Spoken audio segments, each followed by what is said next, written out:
This is Abnormal Entertainment. I am a real American. Fight for the rights of every man. I am a real American. Fight for what's right. Fight for your life. You're listening to the No Cry Zone, a progressive political podcast on the Abnormal Entertainment Network. And welcome to the No Cry Zone. I am here with John, and correspondent Rob is corresponding right now, trying to get a special guest till he is successful. What's up, world? What's going on? Nothing. Donald Trump is going to win the Nobel Peace Prize. I wish. He's also, he's just the most awesomely physical specimen of health. One of the most healthiest presidents ever. No, the.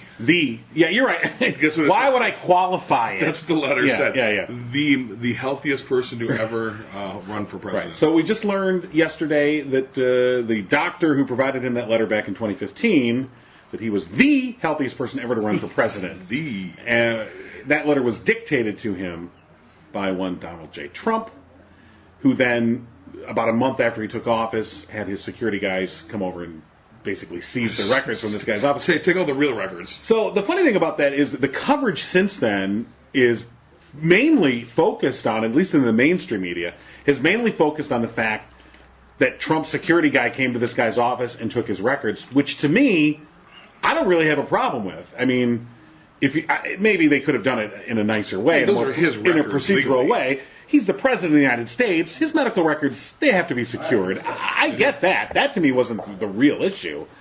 The fact that the faked letter, this dictated letter about his health, and like we all didn't know that this guy is like the most unhealthy individual on the planet. And yet, we were supposed to believe this. He had all his minions out there perpetuating this vast lie. That wasn't the point. The point is that in a microcosm, that incident absolutely represents the entirety of the Trump experience. It's a giant metaphor. Yeah. Besides the fact that I wouldn't trust any doctor that looked like the crazy guy from Independence Day. That's true. So there's aliens! Yeah, that's true. All right, so we have hooked up our special guest. Yeah, we have Laurie Goldman here from Fems for Dems, and she is just walking in kind of out of the blue here. And what I wanted everyone to hear is I met up with these ladies, probably annoyed them a little bit during the event,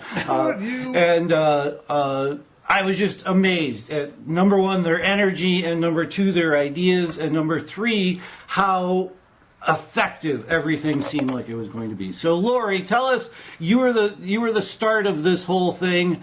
How did it start with you? Well, it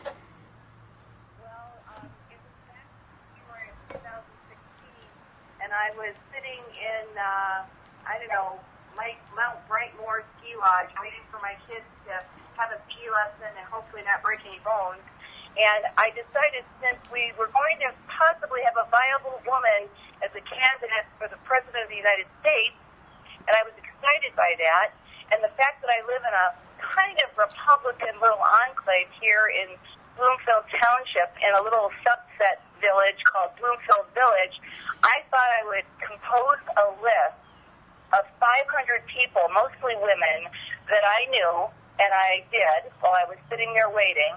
And I sent out an email saying, listen, don't be mad at me, don't lash out, but if anybody out there feels like I do, and you're very excited that a woman is a viable candidate for the President of the United States office, I said that, please let me know. And I got a myriad response. I got a lot of people that were like, I can't say it on the air, I don't want to be crass.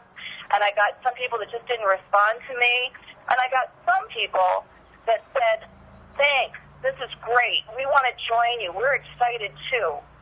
And that was the major component that led me to start Fems for Dems. But a secondary component, which has actually become much more important, is after years of being apathetic about politics at best, or following what my husband or my previous boyfriend might have told me to do. At worst, I decided it was time for everyone, women, men, to take their voices back, to learn about this process, to meet these candidates, to find out what goes on. When we first started, we had a civics training class because we didn't know basic civics 101. So we have grown and we've made mistakes and we've done a lot of great work along the way, and we've gotten people gathering and adding to our list as we go along. So, Laurie, hi, this is John Arking here. So, from the excitement of that prospect of a viable female candidate running for president to where we are today is a bit of a roller coaster ride, to say the least. I want to ask you, though, I mean, and it was a surprise for me, and maybe that's just because I was blind to it. And were you surprised about the level of misogyny that almost immediately arose and came up against Hillary Clinton? I was very surprised, but more surprised by the women that I knew that hated Hillary Clinton, that hated the idea, even beyond Hillary Clinton, of a woman being president of the United States. And they can deny it all they want, but it was out there, and it was visible, and it was underlying all the work that we did. And so I guess that's where, you know, it is so perplexing, because at first I thought it was hatred of just the personality of Hillary Clinton herself, the individual, which, whatever, we can talk about that or not. But I guess as we went on, it became clear that it was just a generalized misogyny, a generalized it was, like I said, I was blind to it. I'm no longer blind to it, and it is just something that obviously still affects our political discourse to this day. Right. Madeleine Albright, I think, said there is a special place in hell for women who don't support other women. And we don't have to blindly support one another, but I think we also don't have to hold one another back. So in this race here in Michigan, so to take it a little bit local, is you were at the Michigan convention with Rob. You know, we have a viable female candidate for governor. We certainly, at least here in Michigan, we have the example of a female governor, so we at least have a precedent. But with Gretchen Whitmer being one of the candidates for governor, what have you encountered in regards to her, positive and or negative? Well, I'm speaking from my personal experience, having met Gretchen Whitmer, and my experience with the membership that mostly emanates from Oakland County, although we have members Macomb, Oakland, Wayne, Washtenaw, even some people out of state that sought us out. Our membership likes Gretchen a lot, but our membership likes the other candidates as well. And we made a decision early on, as our goal has shifted, because Hillary Clinton is no longer a candidate for president. We've moved on. So our goal has shifted to make sure that everybody that is joining, reaching out, participating with us is provided with the information and the access so that they can make decisions on their own until the primaries. After the primaries, when the winners come out on that side, the progressive candidates come out on that side, then we will be going full speed ahead, supporting them in name. Right now, we're only endorsing candidates that don't have an opponent on the Democratic side. And yet, that was one of the great things that I thought about all of this, was one of your events, your ideas. Tell everybody about that, because this is what I guess I hope and dream for a political elections candidate series, is this type of event. So go ahead and tell everybody what that is. Well, again, we started with nothing and not much experience, but we decided early on that we have to do things differently. We can't just become one of the pile of activities that goes on day in and day out that people are getting fatigued by. So we created something that I thought was pretty inventive and people are excited about, called candidate speed dating. Now, I have to tell you, candidate speed dating, and I'll explain it very briefly, does not involve you dating someone or dating a candidate or cheating on your wife or your husband. And I can't tell you how many people at the convention I had to explain that to as they started to blush and tell me that they were happily married for many years. Well, we might have to work up a new name, but tell everybody what you do there. Yeah, what we do is we had one a few months ago, and it was very successful. We're having another one on Wednesday, May the 9th at the Troy Civic Center, and we are having 25 candidates from primarily Oakland County and some state candidates like Abdul Al-Sayed is running for governor, Gretchen Whitmer, Secretary of State Jocelyn Benson, who was nominated at the convention at Cobo Hall, Dana Nessel, who was nominated for Attorney General, and some state senators. 25 various candidates are going to be at the Troy Civic Center on Wednesday, May the 9th from 7 until 9 p.m. Doors open at 6.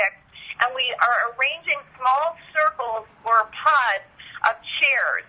And we're providing people with a way to find out, because a lot of people don't even know, what district am I in? Who am I voting for? They don't even know that. So we're providing the education, we're providing the exposure to these candidates, and then they're going to get to come in and sit in a small circle that's intimate, that they didn't have to pay $1,000 to go to somebody's swanky Bloomfield Hills house to meet. Right. And they're going to get to ask them questions, hear what they have to say, and then when the whistle blows, they can go on to somebody else. And we're also providing tabling opportunities for Planned Parenthood, Moms Demand Action, Macomb Oakland Now, which is National Organization for Women, and a bunch of other groups. And we're very excited to kind of up the level of people's civic engagement in an exciting way. We're going to have a DJ. Whenever you hear music, you're inspired, you want to do things. We bring it all together. And most importantly, we're teaching other Dems, other Dem clubs, other indivisible groups how to fish. We're teaching them how to kick it up a notch with what they're doing by teaching them how this works. We had an event at Northville Dems at the Northville High School last week, and, it was pretty well attended. I think people saw that this can be fun, informative, and effective. Right. And when you get down to this level that you're talking about, attorney generals and things that of that nature, these are regular Michigan families that want to go and represent the public. You might find a lot of money changing hands, but when you get to know these people, you can relate to them. And if you get to ask real questions to them, face to face, you kind of get the feeling that you're getting a straight answer. So I think it's a great idea for an event for people to get involved in and just start. Like you said, most people don't even know civics anymore. Just to get the civic process moving, have these in neighborhoods that aren't, 2,500 head crowds where you can get in and out and meet these people, and just do them very, very often. And I think the candidates will jump on board too, because they want to get in front of those people too. Can I tell you, we have to beat them off with baseball bats. We're grassroots, so we didn't have a procedure or process where we said, all right, let's find out all the candidates and let's make something fair and let's call them one by one and make sure they all get their own turns and everybody's equal. We didn't. People came to us and we popped them in a spot, and we plopped people in a spot until our spots were filled, and people still wanted to be coming. So candidates are all over this. They're excited. Who wouldn't be? This is a way to reach 300, 400 people in one evening for 2 hours, and you can't replicate that elsewhere. Say one more time when the next event is. It was in Troy. Wednesday. Yeah, it's the Candidate Speed Dating 2, hosted by Fems for Dems, Wednesday, May the 9th, at the beautiful Troy Community Center, which is located at 3179 Livernois Road. 3179 Livernois Road in Troy. It's a fabulous place. Good. And if people want to know more about Fems for Dems, the website, Facebook page, how can they get a hold of you? Yeah, you can reach us at our website, which is femsfordems.org. Or if anybody has specific questions, you can even call me on my cell phone. Can I give my cell phone number? If you'd like, sure. If you'd like to. Okay, yeah, I'm not afraid. I was raised an E-course. Nothing scares me. 248-760-2419. Say it again. Yeah. 248-760-2419. All right. That's excellent. I can vouch for these young ladies that I met. It was a lot of fun. I mean, there was a lot of energy there, and I hope that it can get this type of energy into our politics. Well, we appreciate what you're doing very much, and it was an honor to meet you and hear about your work. And we're all in this together, so let's get off the phone and back to work. All right. Deal. All right. Thanks for being on. Thank you. My pleasure. Bye-bye. Okay. Makes Robyn honorary femme for them. Wow. I did get accepted to their Facebook page. So they checked me out and said it was all right. You're like the honorary feminist. Mm-hmm. You're also the show's meteorologist. Well, You're out checking wind speeds before we Did began. you inform them of your Clinton issues before you went in? I did not know. I don't know if we would have been his fast friends. But luckily, that's not an issue. Hey, anymore. even she said, moving forward. We're all moving on. Moving on. Moving on. Yes. So, all right. Well, good. You know what? It is great to hear. Grassroots enthusiasm. I mean, we get so, especially on this show, we get so caught up in the what the fuck did he do this week that it is nice that we know that these activists are out there and Right. have this enthusiasm and are working at that grassroots level. And we get caught up in the man side of it. Yeah. All chest thumping and stupid. yeah. But like we keep talking about, there's a large contingent of women out there on both sides working to unseat this guy. Yeah. Yes, and I just more women up there, the better. In Washington, Hell in yeah. our state house, anywhere in government, the more the better. And I think that's the non-Trump focus. I mean, Trump obviously is the black hole of politics right now. In other words, And charisma. His orbital velocity is such that it's just sucking in everything around. Are you him. saying I'm fat? I'm not fat. I'm the most physically fit I've got a person letter ever. from my doctor right here. From Dr. Psycho from Independence Day, who says I am the most physically fit guy out there, and there's no such thing as aliens. Maybe. It's funny. So to talk about the doctor thing, because we started, I just want to finish on that. When they interviewed him, he said they said, "Well, why did you sign it? I mean, even though Trump dictated it to you, why did you sign it?" And he was basically like, to him, it was so obvious what a fucking joke it was because it was so over the top. He read it and was like, no doctor would write a letter like this. I think Like anyone should be able to look at this and go, And he was like, yeah, I'll sign it, sure. And he figured it would kind of backfire, and it didn't. In the sense of his, it was. That was just a case of there was more ridiculous on top of ridiculous, and so. But did you see that he thought that he was being targeted because he gave the truth about the hair? Right. Oh, it was for Propecia. Exactly. So Trump's bodyguard came and took the records about a week after he was quoted. The doctor was quoted in a New York Times article saying that he had prescribed Trump Propecia, which is technically for prostate issues, but it has the side effect of also being a hair growth supplement. And either way, you can't be the healthiest man on the planet. You can't be Jim Jupiter, healthiest man in Chicago. So if you have Propecia, you do have to wonder about that. Again, the vanity of this guy is like, But once again, he stole the fucking cycle for 3 days now on all this bullshit, all of it, and still we're talking about. He's stolen the cycle for 18 months. For his whole life, that's his game, and he doesn't have any morals, and he has no bottom. He'll go as low as he needs to go to keep the cycle that day what he wants it to be. Right, and that's I keep saying to everybody, that was what worried me before he was elected, and that's what's changing our nation. Is going to be the new game. Is steal the cycle. Is keep it. And that's what keeps him out of trouble. See, we've always known that, though. Yeah, I know. I mean, but this is not anything new. Played to this level, this is the new part. No.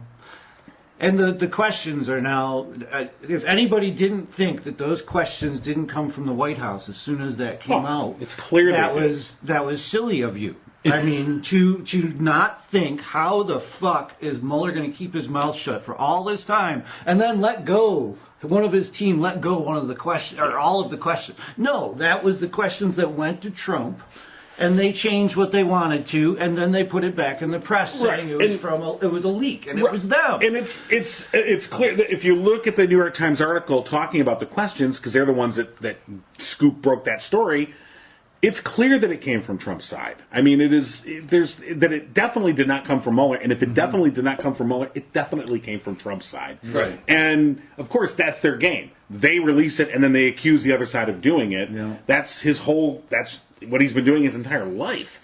But it's largely ineffectual too. Well, I mean, it's ineffectual to the sense of... So Oxford just did a study. Either Oxford or Cambridge, one of the two. And they released a study on Trump supporters. And they are right now unreachable. Yep. Largely just unreachable with anything. Any message. Right. Any message at all. So, we're talking about healing the divided nation. It can't happen till he's gone, and there's some time in between here. But they're largely unreachable. So this is for them. All of this is for them. Yeah. Oh, yeah, for that yeah, 30%. Clearly. And I think, much like I keep going back to the Freddy Krueger analogy. I mean, we give this guy the power. Yeah. Yeah. I mean, right now, we were talking about him. We give him all the power. Right. And you know who called him out on that, who called the press out on that, was, of course, Michelle Wolf at the White House Correspondents' Dinner, who then got attacked by the journalists. Right. And a lot of it, who outraged the next day about how she attacked poor Sarah Sanders Huckabee and make fun of her appearance, which, of course, she never did. Not one word of what she said had anything to do with Huckabee Sanders' appearance. Right. But what it really was that angered people like Maggie Haberman and Mika Brzezinski and these other, prominent female journalists who came out the next day and were very outraged was Michelle Wolf called them out for their cozy-ass relationship, and that they're the ones that have made him what he is, and they're the ones that keep him in power because he's making them famous. He's making them famous and making them money. Right. This has been a great relationship for these organizations, and I think the fact that it was called out that way in a large way, I think we all knew this in one respect, but it really was like flipping on a spotlight and watching the cockroaches fly. Right. And again, I don't see how the majority of those journalists don't realize that they're speaking in a vacuum too. Right. Just to the people that believe it. Regular, normal humans liked Michelle Wolf's thing. Yeah, yeah, it was funny. It was funny, and it was, and for the White House to call, like low grade attacks. Was it the New York Times put that 2-page spread out of the most recent 300 Trump insults that he's given people? Right. I mean, it's ridiculous. Yeah. This is a guy. Look, snowflakes. This is a guy who talked about grabbing pussies and everything else that he has said through the years. And whose supporters proudly wear "fuck your feelings" T-shirts, right? And and then they're the first to go run for their safe space when someone dares to, impinge on their messiahs. Exactly, and so you're just like, really? That you guys can't take a joke? I mean, my first reaction to this happens every goddamn year at the White House Correspondents' Dinner, right? The comedian or whoever the guest is that gets up there, they zing, and then somebody always comes out butthurt at the end. And they're like, I had no idea. Like, that's what the event is. Right. It's a fucking roast. Yes. You're going to get roasted. Either you participate or you get lambasted. Right. And they all get it. It goes all the way back to when Don Imus, 1996, roasted Clinton. And as Bill Clinton sat there, if lasers could have shot out of his eyes, I mean, he would have just, cut Imus in half. And Imus went after him for everything that, frankly, Clinton had coming due to him. I mean, all the jokes about, his philandering and everything else. And so that's sort of been the arc of this event. And I guess I have come around to the point of view of it's time to end the White House Correspondents' Dinner. It's served its purpose. And I think there is something obscene, and there was a great article from Matt Taibbi in Rolling Stone an opinion piece that he wrote about the White House Correspondents' Dinner. And he basically just, and that was what it was. It's time to end the White House Correspondents' Dinner. And he laid out, I think, perfectly why. And before I was kind of like, well, no. And then I read it and I'm like, yeah, I kind of see your point. The obscenity of the leaders of the press, okay, mingling with these people in power, and they get this black tie event, and they basically are each everyone's giving each other a hand job, essentially. And it really, these two should not be mingling. Can we just have the roast then? Oh, I love the roast idea. That's all I want. Doesn't that happen every night on late night TV? Not like that though. Not focused. Yeah. Right. But Trump, in a weird way, Trump figured out he was smart enough. I mean, I don't say this often. Trump was smart enough to know, don't go. There's no point in going. I mean, he got burned back in 2011. That was the one where supposedly, that was where he determined that he was going to run for office and he was going to try to, and he, obviously eventually fulfilled that goal. But that was the one where Obama really roasted him and he got laid waste to, in a lot of ways. And he just, knew that he was never going back. But as president, he figured out, there's no point in me going. And in fact, he went to Washington Township, Michigan, a perfect, again, I had to applaud in a certain sense the political smarts of saying, okay, you guys go mingle in Washington, D.C., I'll be in Washington Township, Michigan with, quote unquote, the people. Mm-hmm. And he held one of his rallies. Mm-hmm. Of course, the media, again, missing the point. They totally missed the incident that happened at this rally, in which he said, you saw some reports of it, but it wasn't really focused on by the mainstream media. They all focused on Michelle Wolf. They didn't focus on the fact that the President of the United States called out at a rally, are there any Hispanics here? And everyone there booed. And then he just went out. He didn't say, hey, no, or no, he loved it and moved forward. And you're like, are you fucking kidding me? The President of the United States called out a racial group and elicited boos and then moved forward from that? I mean, what are we doing? Don't worry, that'll come back. Does anybody realize that the right has won this game of anytime we call them shitty, they just say fuck off and move on. Anytime they call us shitty, we lose our head. Anytime they do something shitty, we call them shitty for 3 days, and all the while they win. I mean, this whole game of name calling, who's good, who's bad, is not what we should be fighting about. I mean, all of this is vanity. Well, there's only one person fighting. Only one side's fighting this. Yeah, I agree. So, it's time to move on. Right. And along those lines, Vox had an interesting article. Not Fox. Vox. Yeah. Let me. Yeah, thank you. V as in Violet. Yes. VOX.com. A great article from yesterday.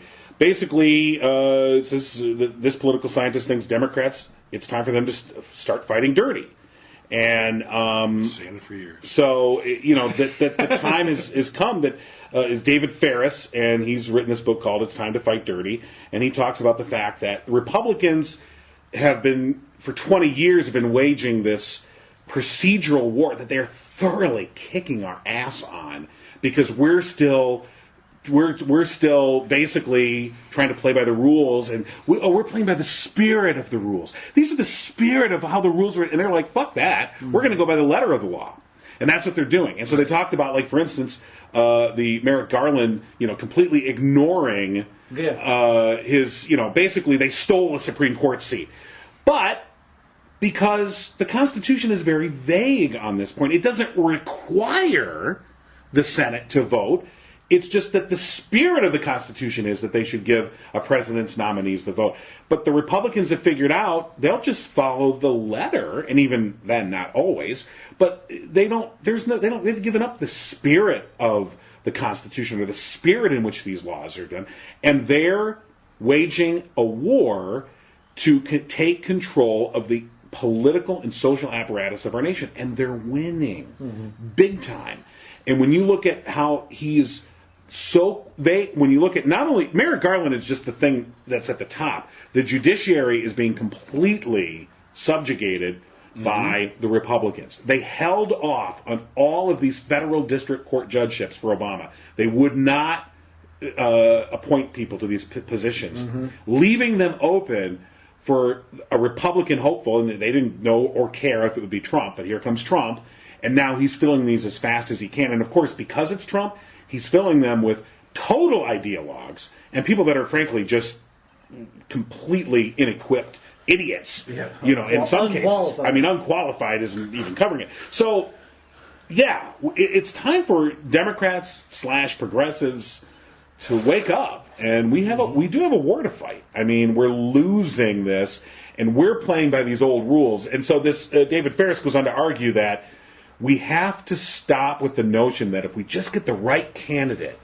we'll appeal to that makes the right appeal to the right group of people, that suddenly everyone will go, oh, yes, we should reward them and give the Democrats the White House and Congress. It's just not how it's going to work. And he then goes through a number of things that Democrats really need to do. And he says the first thing they need to do is, A, you need to take power, which is win the Congress. And then B, once you have Congress, and he says it's interesting, he says the very first thing you can do, if you can get a Democratic president and a Democratic Congress, without delay, the first thing you do is you give statehood to Puerto Rico, and you give statehood as well to Washington, D.C. 2 extra states, 4 extra senators who will undoubtedly be Democrats. And those people deserve democracy anyway.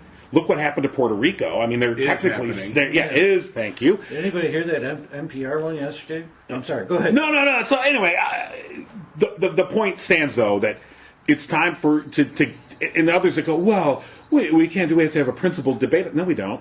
Take power, do what you got to do. That's where we're at now. I mean, I hate to say it that way, but first of all, the people of Puerto Rico and the people of Washington, D.C. deserve representation. It's just a happy coincidence that they're going to be Democratic states. And if Wyoming is allowed to have 2 senators with the population that it has, matching the 2 senators that California has and the population it has, well, then screw it. We'll play that game too. Okay? We'll take the population of Washington, D.C. and give it 2 senators, and screw your 2 senators in Wyoming. And so on and so forth. I mean, we have to start looking at, because otherwise, what happens is otherwise, the alternative is they're just going to continue down this path to take permanent control of the political apparatus of this country. And in just the year plus of this administration, we don't want to see that. We can't see that. It'll be the end. Turn into Kansas. I don't know. The tide turns very quickly. There was an interesting little historical thing. Some lady on a Facebook rant was talking about, it sounded like this administration, but then she, threw that gauntlet down of, you thought I was talking about now, this was back then. And I decided, how long did it take? Hitler lost his first election in 1932, and by 1938, 6 years, the whole government had changed, and Hitler was the law. 6 years. So we're really even less than that. Yeah, I mean, on paper it took 6 years, but really, he had the reins of political power within 3 or 4 years. But exactly. Yeah, right. And it can happen that quickly. And as soon as what won that battle for him of taking over the government was he was paying people off. And if you look through what our government is doing right now, that's how he appointed his cabinet. That's how the cabinet is appointing their staff. I mean, it's all obvious. It's all payola all the way down the line of a whole cabinet. I mean, you can say that about every president, but this seems to be like the worst one I've ever seen about... It doesn't seem to be. It is. And, you can see how quickly it could all collapse. If you have the one critical Lego in the wall goes, it can all just tumble, and everybody's kind of caught on the big ship wheel of, do I jump off or do I just continue on with this steamroller with me safe on the steamroller? It's a crazy decision at that point, and you can see that in the Republicans as soon as Trump came along, as these guys are the ones that are going to be with the steamroller. And the ones that are getting off the ship right now, the Ryans, and you can say what you want about how how they got us to this point, but they are at least getting off. You know, they're seeing that it's getting worse, and I think the rest of the nation doesn't see it like that. They think this guy's just another president. I think that and he's not. 30% think he's another president. There's. I mean, again, we are trapped in our little bubble here in Doucheberry, Michigan, but. So we're fighting fire. This is I'm 100% for this. I'm still going to punch Snyder in the nose when I see him. That's still a point of mine. And yes, Jordan, blah blah blah blah violence. Yes, understood. That was for you. So shout out to Jordan. So yeah, body. We don't want to hurt nobody. But who was the guy in Florida? Gray something Gray. Oh, the congressman. The congressman. And he was Grayson. Grayson. Something Grayson. Or Dick Grayson. No. He was Robyn. Grayson. Alan Grayson. Alan Grayson, Right. that's right. Dick Grayson was Robyn, who we could also use. But Grayson was, he was a firebrand, man. He was playing dirty and fighting fire with fire and was completely ostracized by the Dems. And won. He won, but then was voted out. I think he got voted out. Then he got. He had his own ethical issues. He had issues, right? But your point is taken. They were no greater than any other, incumbent Republicans' ethical issues. Too. That's a great point. But gosh, we just need a big gold contingent of them. Some funny guys that are personable and don't mind telling the truth. The people that can say liar on television. What is it? Best one with I've seen is Bill Clinton. Yeah. We need another Bill Clinton. We need another Slick Willie. We need even more than Bill Clinton. We need a whole cadre of them. We need a Bill Clinton times 1,000. We need a bunch of Bill Clintons with the acumen of an Obama and the mouth of a Grayson. And just lay verbal waste to these people. Yeah, I would go on. I hate, we don't want to shame people, but I wouldn't mind if someone spent 20 minutes on MSNBC talking about Mitch McConnell's lack of a chin. Would not bother me one bit. Oh, that's fine. Because you say, well, the chin is equitable to how much force a punch can take on a chin, and if you have no chin, you can't take a punch. It's whatever. It doesn't even matter. Just, and I know that this is the antithesis of what people listening to the show want to hear, but, God, I'm sick of it. Yeah. Well, I'm absolutely sick of being the brunt of the joke. And whenever, a progressive person, someone liberal goes to say something untoward, to fight back, just fight back, not start a fight, right. but defend themselves or fight back, and it turns into a Michelle Wolf scenario. Too bad. We're smarter. Oh, yeah. We're more clever. I'm sorry I'm saying it. I don't care what anyone thinks, than the average conservative, voter. I don't disagree. See Alabama, see Mississippi. So our jokes are going to be so much better.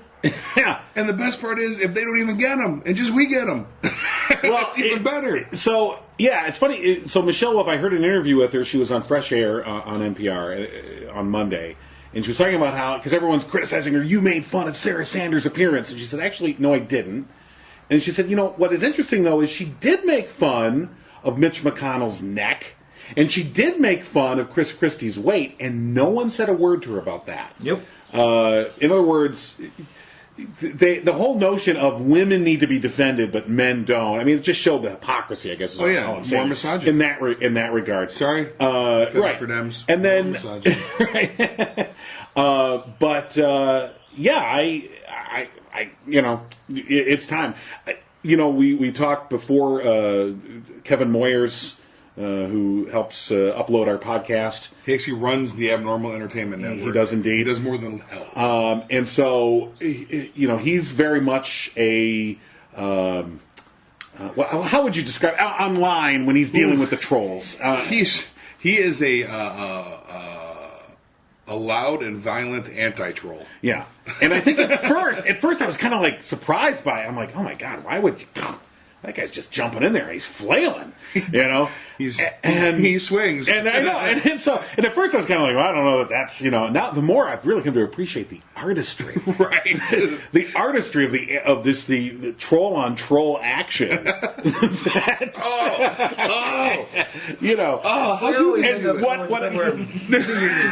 Right. I've just created a new category on the Pornhub. I'm pretty sure it's already.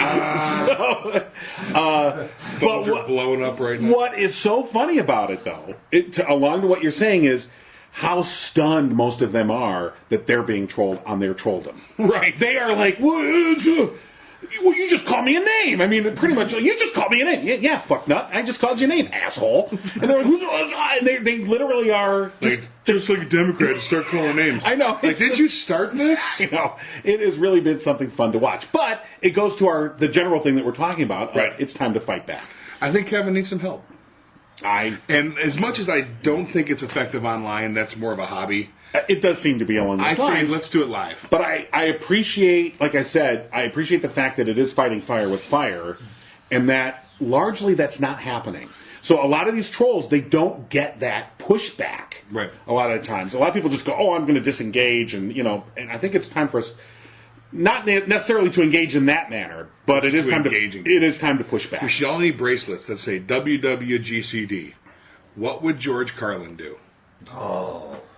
George Carlin would not sit for this. Yeah. It's Yeah.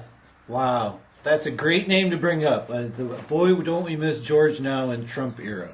Trump wouldn't have run if George Carlin was still alive. I'm sorry. It just wouldn't have happened. He waited till he died. He said, all right, now I can run. He was angry by the end there. He was angry and 100% correct. He didn't want laughs anymore. Well, and the thing he was just pissed off. Oh, well, the thing about George Carlin was you could not say George Carlin, he would have definitely been a Hillary supporter or whatever. Mm-hmm. George Carlin gave no fucks, and he skewered all positions of power. All deserving, bloviating politicians and otherwise. He was after them. So, but you're right. I think it would have been delightful. WWGCD. Okay. What would Let's George get him made Carlin up. do? Well, all right. He'd book a show and then tell you you're an asshole for booking him. Boy, are you stupid. Well, that's what Michelle Wolf did. Maybe she was wearing one of those bracelets because she said she said during the event itself, she goes, "You probably should have done some more research on me." And then she said in the interview afterwards, she said in her mind, she goes, they really didn't vet her very well, and they thought, well, she's a woman, so she'll be nice. And it was like, have you seen any of my comedy? I mean, that's what she, if you were to watch 5 minutes of any kind of comedy reel on YouTube, right, you'd be like, oh. Anyway, so maybe she's already started the WWGCD. Yeah, we should do it. I love it. Kevin. Start this. He will. George Carlin's zero. Yeah. And I'm kind of thinking what he would do. He would blow up the government with truth. He would. He would have an HBO snark, special right now. Completely devoted to making all Trump supporters feel like assholes. I don't think he'd ever be in the government, though. Do you? No. He would have to be on the outside. He'd circle it and try and blow it up with his mouth. No, but see, that's not as powerful. No, it's not as powerful. I don't think George Carlin would ever even deign to be a part of a machine, as opposed to actively throwing wrenches into that machine. Yeah. Right. Now Andy Kaufman, so WWAKD. Okay. He'd run for senator, get in there, and just fuck shit up. Which is maybe we need an Andy. Maybe we already have an Andy. Yeah, I think we have lots of Andys. Trump. No, a good one. Okay, one that knows what they're doing. Right, all right, good point. Like, on the floor of the House, I'm going to bring the notion that the Dodo Bird should be our national bird. It's extinct. Not my fault. Just ridiculous. Right. I think the closest we've come so far was when Stephen Colbert, in character as his Colbert character when he was the conservative pundit on the Colbert Show, testified in front of Congress about, I think it was about immigrant labor laws for migrant farm workers. And so genius. Which again, what is going on here? They brought him in there, and then he, as in character, completely mocked all of these Republican congressmen and their ridiculous anti-human, policies. But using their format, using their system to turn it around and shine the mirror on them. The best part is they booked him not knowing he was just playing a conservative. Right. That was always my favorite part of the exactly. It's funny you say it. So his show started in 2006. I want to say around 2008. A Republican politician from this area. What did you call our Doucheberry. Doucheberry. A Republican politician here from Doucheberry. We were having a conversation, and he mentioned Colbert. He goes, "Oh God, I love Colbert. He is so great." And I'm like, "What?" And then I realized, and at first I thought, "Oh, maybe this guy isn't as maybe he's more progressive than I thought." And then I'm like, "No, that's not it." And I go, "Oh my God, he thinks it's real." Mm-hmm. Oh my God. And that was my glimpse. Had I taken it seriously, that was my glimpse as to what was to come. So had you talked to him since Colbert has come out, quote unquote? No, and in fact, that politician has largely been drummed out of the Republican Party. He himself left what was there, but interestingly enough, well, I'll just throw out his name. It's Chris Ward. He used to be a state representative. Mm-hmm. Not like he's not a public person or anything. Well, you know, the public doesn't know this. You know, and I really. So anyway, yeah. Anyway, it was like I am having a hard time believing. Oh my God. So how could a reality TV star become president? I know. Yeah. I don't know. And here we are. Rock Hogan 2020. I'm ready. I'm only going for Hogan because that's guaranteed that no one assassinates The Rock. I'm down for it. I wasn't before, but I'm setting the bar a decent human being and then just going for you. If we, you're right. That's all You're right. You know, it's true that you can't reset too fast. You know what it's like? It's like when you have a frozen extremity. You know, you come in and your hand's frozen or something, and they say, you know, don't just dip it in hot water. In other words, don't take it back to the extreme. You have to let it slowly heal and return. Rock would be that center point. I thought you were going to say sawed off to get rid of the rock, and then cauterize the wound. Okay, like what is going? Where's John going with this? We're gonna if we keep this fucking thing in place longer, we are going to. How about a really cold extremity? We're not frozen yet. Not frozen, but I mean, just you want to slowly. You don't want to put it right back in. Right. So Rock would be resetting the bar. You don't microwave the frozen Neanderthals. You let them unthaw. That's right. And what happens if you do it to chicken? Well, you get frozen chicken in the middle and burnt on the outside. Right. So Rock would be our thawed Neanderthal. And the best part about The Rock is all of his scandals are on the screen already. That's true. You can go watch them. It's fine. I don't know if he's. Anyway, it was. I don't know if you saw the thing he did on. There was a girl in Minnesota that asked him to go to her prom. Oh yeah, and talk about a decent human being. Mm-hmm. And he did a video, and he actually recorded an announcement that came over her high school's PA system, in which he said, "Hey, I can't make it. I'm shooting a movie, but I can't make it there. But hey, I rented a theater for you and 200 of your closest friends to go see." Rampage was his latest movie. And of course, he's promoting his movie. I get it. Right. But on the other hand, this girl is totally thrilled beyond, all. And it's just a cool thing to do. And I'm like, yeah, I will take a decent human being. Please.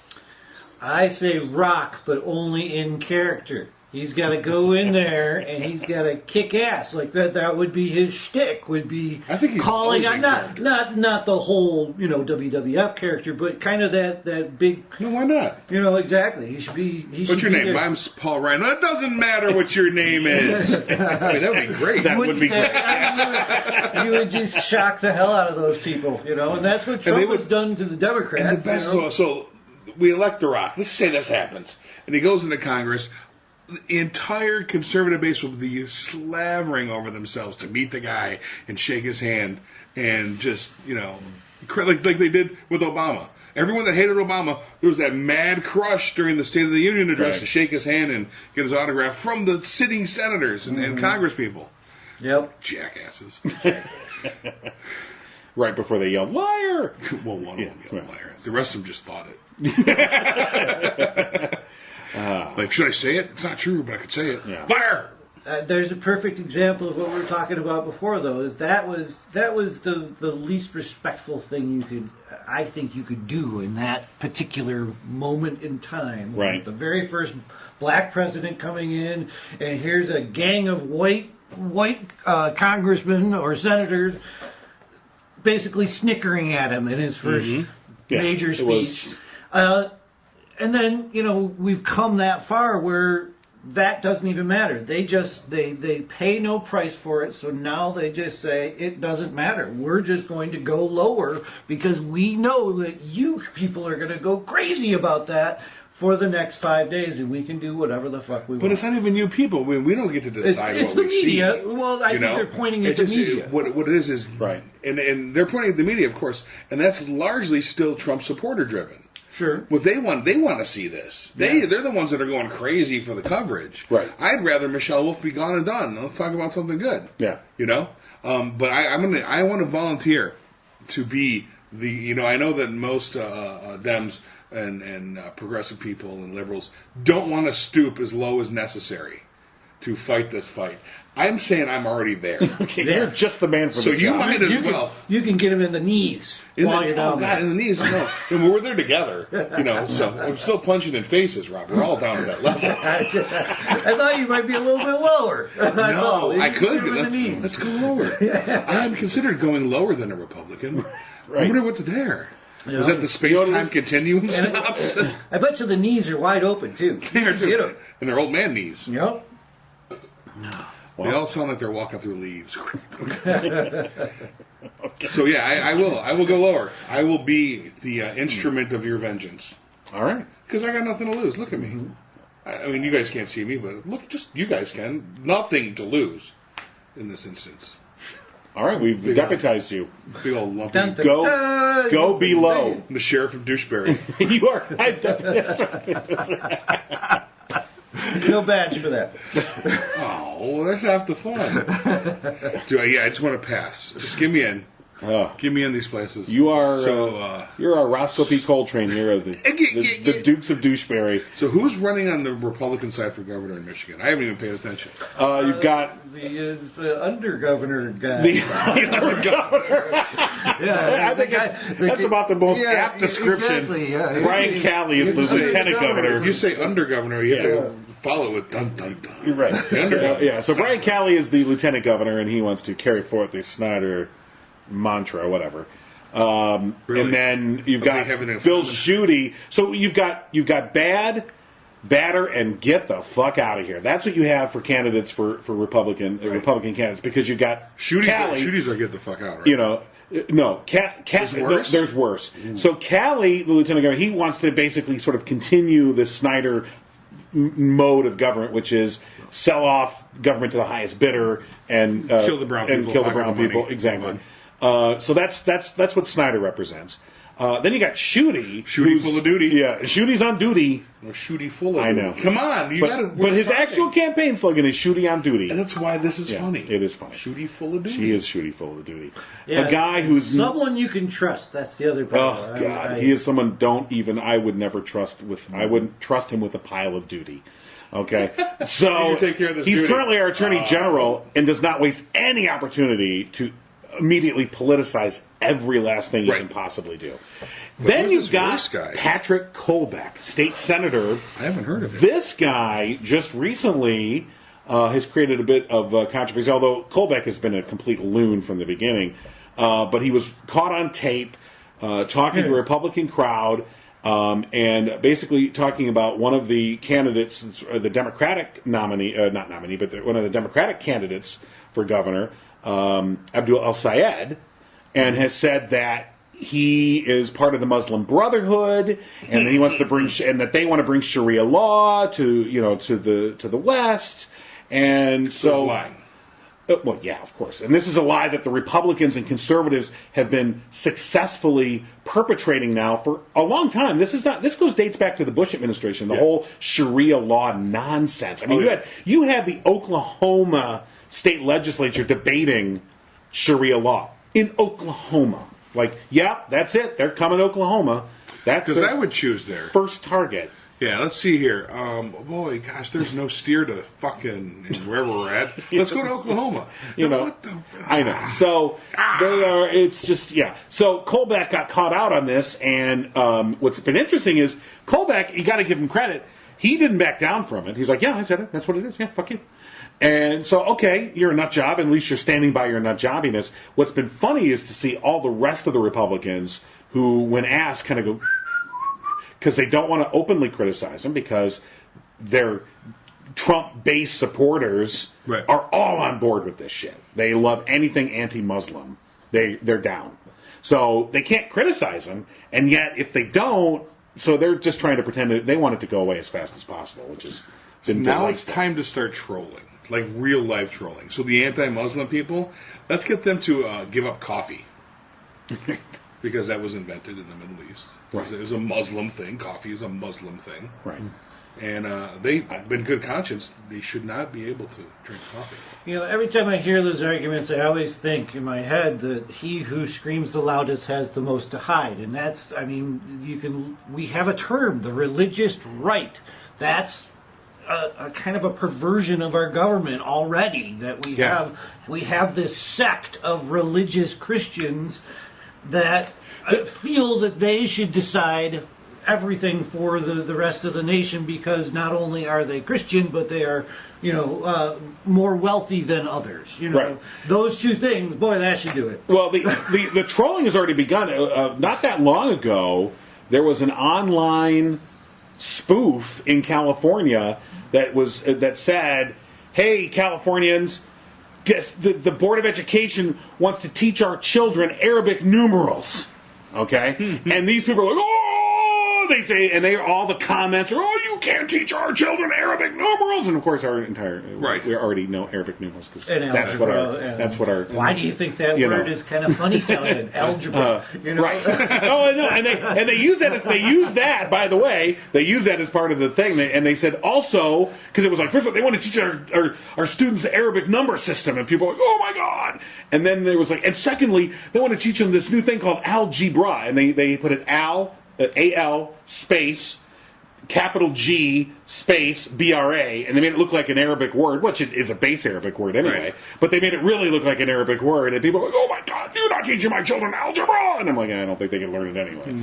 Not coming from your gene pool. So the trolling already has begun in that sense, and it was beautiful. It kind of, all these people came out and showed what complete motherfucking idiots they were.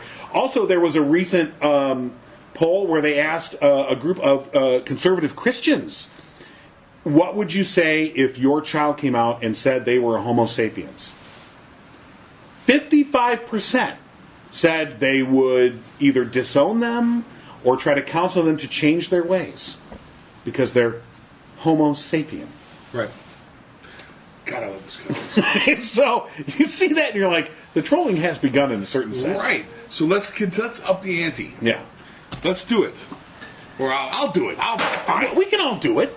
What's going on? The winds have picked up. Yeah, so the spirit, long-winded. The spirit of everything is happening. I think George Carlin is with us. Yeah, right? He's with us.